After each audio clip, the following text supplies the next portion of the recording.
This channel does not promote any violent, harmful, or illegal activities. All content provided by this channel is meant for an educational purpose only.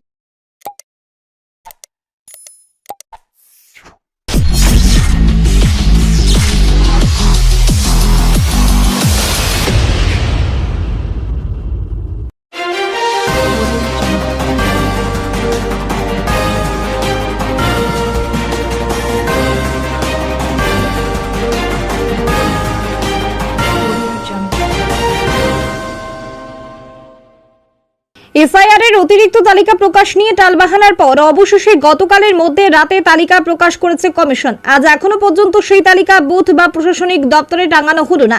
বিএলওদের মাধ্যমে ভোটাররা তাদের নাম দেখতে পেয়েছিলেন প্রথম তালিকা প্রকাশের সময়, কিন্তু অতিরিক্ত তালিকা দেখার সুযোগ হয়নি। আর এই নিয়ে নির্বাচন কমিশনকে না দোষেও তৃণমূলের সঙ্গে সহমত বিজেপির। চুঁচুড়া পুরসভা তৃণমূল কাউন্সিলর জয়দেব অধিকারীর অভিযোগ, মানুষকে হয়রান করা হচ্ছে। যাদের নাম বিচারাধীন ছিল তারা দুশ্চিন্তায় তাদের নাম আদেও উঠবে কিনা। অনলাইনে নাম দেখা গেলেও সবাই সেটা বের করতে পারছে না, সেই আমাদের মতো জনপ্রতিনিধিদের কাছেই আসছেন। বিজেপির স্থানীয় নেতৃত্ব তালিকা টাঙানো নিয়ে সহমত পোষণ করেও অভিযোগ করেন বিএলও হিসেবে কাজ করেছেন তারা তৃণমূলপন্থী। নির্বাচন কমিশন একটি স্বতন্ত্র সংস্থা, তারা এসআইআর করেছে, তাই তাদের উচিত বুথে বুথেই তালিকা টাঙিয়ে দেওয়া, তাহলে সাধারণ মানুষের সুবিধা হবে। অভিজিৎ দাস নামে এক যুবক বলেন, আমার বাবার নাম বিচারাধীন ছিল, তার নাম উঠে গেছে, কিন্তু আমার নাম ডিলিট হয়েছিল, তার জন্য আবেদন করেছি, তার শুনানি এখনো হয়নি। ব্যুরো রিপোর্ট, আমার কলকাতা নিউজ। বাবার নামটা অনলাইনে দেখাতে উঠেছে, কিন্তু আমার নামটা যে ডিলিট হয়ে গেছে এখনো পর্যন্ত ফোনও করেন আর হেয়ারিং এ ডাকিও না এখনো। বাবার নামটা কিভাবে দেখলেন? অনলাইনে দেখলাম আজকে।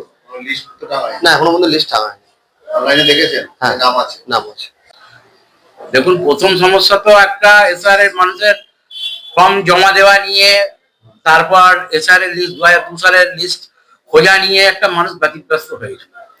তারপর আবার যখন জমা দিয়েছিল, তারপরে যখন নাম বেরোলো, তখনও প্রচুর সংখ্যক মানুষের নাম বাদ গেল, কারো ডিলিটেড হলো, কারোকে তোমার বিচারাধীন অবস্থা রেখে দিল, তার মানুষকে খুব টেনশনের মধ্যে রেখে দিয়েছে।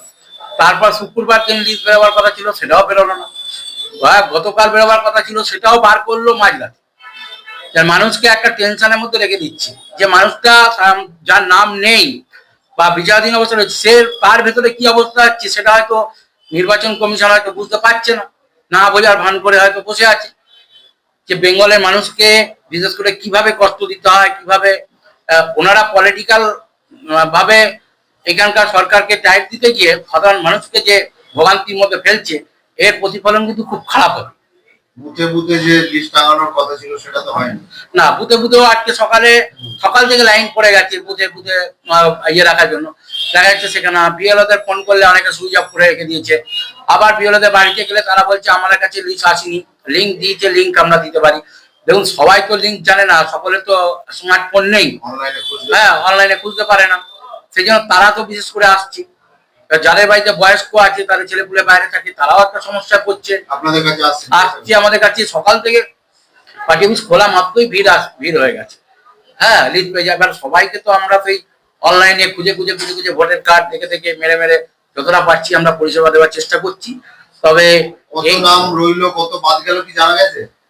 এখনো পর্যন্ত যা শুনতে পাচ্ছি মৌখিক ভাবে, মানে এটা কোনো হিসেব আপনার এলাকায়?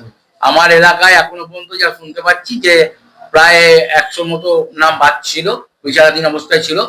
সেখানে মাত্র 63 জনকার আপাতত নাম উঠেছে, বাকি এখনো উঠেনি। আর ডিলিটেড পার্সনের এখনো পর্যন্ত কাউকে হ্যারিং এ ডাকিনি, যারা চিঠি করছে। এটা হচ্ছে পুরো নির্বাচন কমিশনের একটা এখতিয়ারি।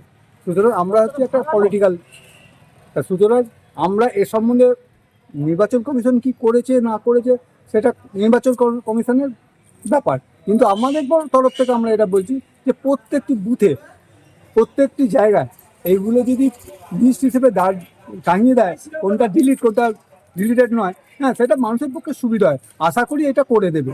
এটা আমাদের নির্বাচন কমিশন খুবই সচেতন, এবং পাবলিকের কোনো যে ক্ষতি হবে এটা নির্বাচন কমিশন চায় না, মানে আমাদের কেউই চায় না।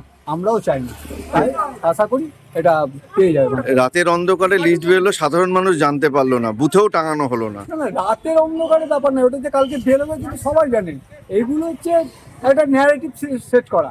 সিপিএম, কংগ্রেস, তৃণমূল, এই তিনজন হচ্ছে আমাদের ন্যারেটিভ সেট করে। কারণ কিছুদিন আগে বলছিল যে বিজেপির সঙ্গে তৃণমূলের সেটিং আছে, কিন্তু এখন সেই সেটিং এখন জলে চলে গেছে। মানুষ বিশ্বাস করছে না, বাংলার মানুষ বিশ্বাস করছে না, বাংলার মানুষ খাচ্ছে না। সুতরাং এখন একটা যে নির্বাচন কমিশন কি করে, আজকে তো হয়ে যাচ্ছে না, ভোট তো এখন এসে যায়নি, ভোট এখন অনেক দেরি আছে। সুতরাং তার আগে সমাধান হবে, এটা আমাদের বিশ্বাস। আর এই যে তৃণমূল, সিপিএম, এরা হচ্ছে এমনিতে বাংলা বিরোধী, দেশ বিরোধী। কারণ এরা সবসময় টুকরে টুকরে গ্যাং চায়, যে প্রত্যেকটি মানুষকে ভাগ ভাগ করে রাখে। এর আগেও তৃণমূল ভাগ করে সিপিএম ভাগ করেছিল, তৃণমূল সেই ভাগ করে রেখেছে। দেখুন, এটা তো সম্পূর্ণ নির্বাচনী আধিকারিকের বিষয়, নির্বাচন প্রক্রিয়ার একটা এটা প্রক্রিয়া। তো সেখানে আমরা তো রাজনৈতিক দল হিসেবে তার মতবাদ দিতে পারি না। হ্যাঁ, এইটুকুনি বলবো, প্রত্যেকটি বুথে এই যে লিস্ট বা এই তালিকা এটা টাঙিয়ে দেওয়া উচিত। কারণ মানুষ আজকে বিভ্রান্ত হয়ে যাবে, কার নাম আছে কার নাম নেই, বা আমরা মুছে দেওয়ার বা ডিলিট হয়ে যাওয়ার পর্যায়ে আছে কিনা, এটা অবশ্যই প্রত্যেকটা ক্ষেত্রেই প্রত্যেকটা বুথে টাঙিয়ে দেওয়া প্রয়োজন। বা এখনকার দিনে বিভিন্ন সাইটে লোড করে দিলেও সেগুলো দেখতে পাবে, বা সেই সাইটটা জানিয়ে দিলে সেটা মানুষ জেনে যাবে। অনেক মানুষ আছে যারা এখনো পর্যন্ত ইন্টারনেট ব্যবহার করে না, অনেকে অনলাইনে সড়গড় নয়, তাদের তো কষ্ট হবে। দেখুন, অনেক জনাই আছে ঠিকই, সেরকম বিশেষ বিশেষ মানুষরা যারা জানে না, বিশেষ বিশেষ জায়গায় বিশেষ বিশেষ ক্যাফে খোলা আছে, সেখানে গিয়েও জানতে পারে। কারণ আমরা যখন যে বিষয়ে জানি না, সেই বিষয়ে জানার জন্য বিশেষ একটা ক্ষেত্রে যাই, এটা নিশ্চয়ই তারা অজানা নয়, না এতটাই হয়নি যে মানুষ জানতে পারবে না। তারা ক্যাফেতে গিয়ে বা বিশেষ সেই ওয়ার্ডে, সেই ক্ষেত্রে সেই রাজনৈতিক ব্যক্তিত্ব আছে যারা এই কাজগুলো করছে, তাদেরকে জিজ্ঞেস করলে, বা BLO যে নাম্বারটা আছে ফর্মে, সেই নাম্বারটা জানি সবাইকার কাছে আছে, সেই নাম্বারে ফোন করলেও তারা এই বিষয়ে সম্পূর্ণরূপে বিস্তারিতভাবে জানতে পারবে।